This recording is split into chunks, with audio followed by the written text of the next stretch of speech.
Hey everyone, Eric Hayden here on YouTube. Want to give you a garden update on the hard freeze. If you've seen the last couple videos, we did a quick update the morning of, and then an update a few hours later.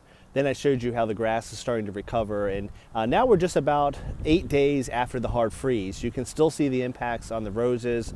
The lawn is starting to look better, but I want to show you a couple things that are optimistic, a couple things that are not. For some particular roses, they may not be faring too well. So I want to show you some signs to look for winter damage. Unfortunately, I have a lot of experience with this living up in New York. This is quite common to get a lot of dieback during the winter. Not as common down south during the winter, or at least from winter temperatures. It's way more common in March and April when we start to come out of dormancy. Last thing I want to show you is just a little spring cleanup. It's really important that you start watering your roses, usually about an inch a week. I have 4-gallon buckets, so it's usually 30 seconds is the rate of water that comes out of my hose. I'll fill up a 4-gallon bucket, takes about 30 seconds. So if I'm hand watering each rose bush, it's about 30 seconds per bush. Otherwise, I run a sprinkler system. I do have drip irrigation, and the first thing you want to do in the spring is get it started and see what's going on. So today I primed the pump. We needed to replace some of the PVC piping because it cracked over the winter. I drained the pump, but some water got trapped in the plumbing, so I had to replace that. So for the most part, things are working well. These are drip emitters. They are pressure compensating. One concern I had with drip irrigation is I'm really far, hundreds of feet from where the pump is, behind that propane tank and the trash can. So I was worried once you get all the way out here and then you talk about all the gardens I have, that pressure was going to be an issue.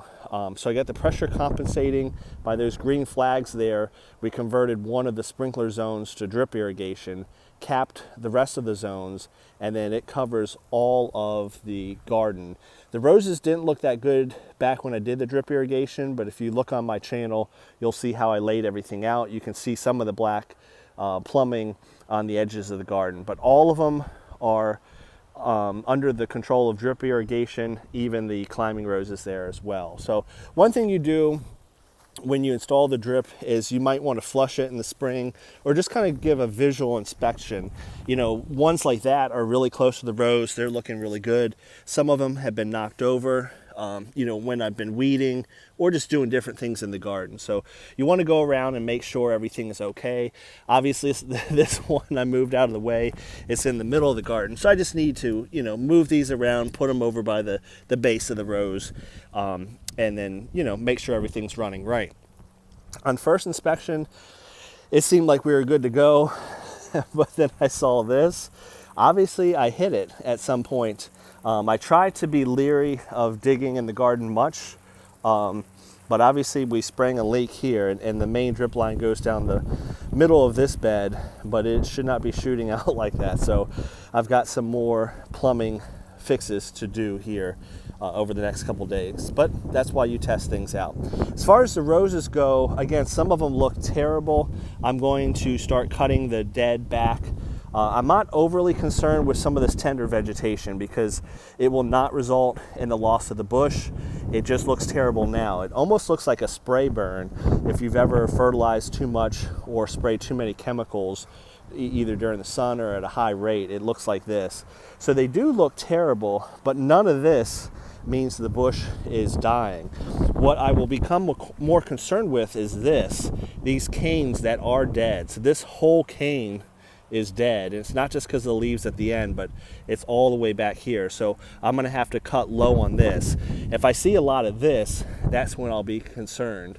The main reason why I'm not overly concerned with the tender vegetation is it's hard to zoom in, but there you go. On this plant, there's a fresh bud eye. So even though the tips look terrible and it looks bad, I just cut that out, and there's a new bud eye coming. So things are bouncing back is what I'm trying to show you. So if you've got fresh bud eyes, just kind of cut out the dead growth, in this case just the leaves and tender growth, and you should be just fine. The last thing I want to show you, it does show what varieties are more tender than others. For example, This rose here, I can't remember the name, but I'm just going to dig it up anyway. It's not looking so good. Most of it is died back. It may be a goner. I'll cut back, but notice how it's kind of got a yellow hue to the cane, so it doesn't look that good. Meanwhile, the same bed, same climate, all that. It's even an own root, which tend to be hardier.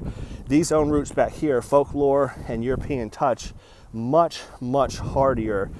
German bred rose, Cordis rose. This is Folklore. It didn't even lose any of the growth on top. So look at that contrast. So you'll notice which roses in your garden are more hardy. There could be a total loss. This one didn't even get burned with the cold. So it's pretty interesting to look at your garden. You'll be able to pinpoint which ones are hardier than others. This is European Touch. It is a sport of Folklore. Again, no damage at all to the rose leaves, so they're good to go. Meanwhile, right next to it, Secret, this is a hybrid tea rose that has a nice fragrance to it. It's doing okay, but this is more classic. The tips of the canes will die back. You see how they're black? So what you want to do is you certainly want to cut back below that to green growth. And here's some optimism. There's a bud eye right there. I apologize, it's really having trouble focusing today, but you see the tip of my finger. That's a fresh bud eye. That's green and healthy. This is death, so you just want to prune back above that bud eye. So you're just clipping this out. And the reason why you want to do that is this death will progress down the cane sometimes. So, observe the rose after a hard freeze, see what's going on, and then be pretty quick to cut out anything dead. That's what we'll be doing here over the next day or so, because I don't want this to progress down the cane. But you can see when I lived in New York, you would have black all the way down the cane to maybe just a couple inches above the bud union near the ground, or in that case it was below the ground. So we'll go ahead and cut that out. As far as the garden goes where we didn't prune, it's looking decent, but just to show that Mother Nature always rules, we didn't do any pruning, so there's no stopping what's going to happen. And even these got damaged pretty bad on the edges. Incidentally, I just noticed this as you can hear my neighbor's dogs barking in the background. I guess this is what happens if you don't prune. A bird is making a nest in this rose bush, so I really might just leave this alone. This is a nice home for some bird. You can see some straw in there, all kinds of goodies. Unfortunately, they got a little plastic. I'm gonna have to remove that. But yeah, I just noticed this Mr. Lincoln rose is so big that a bird has decided to make a nest in it.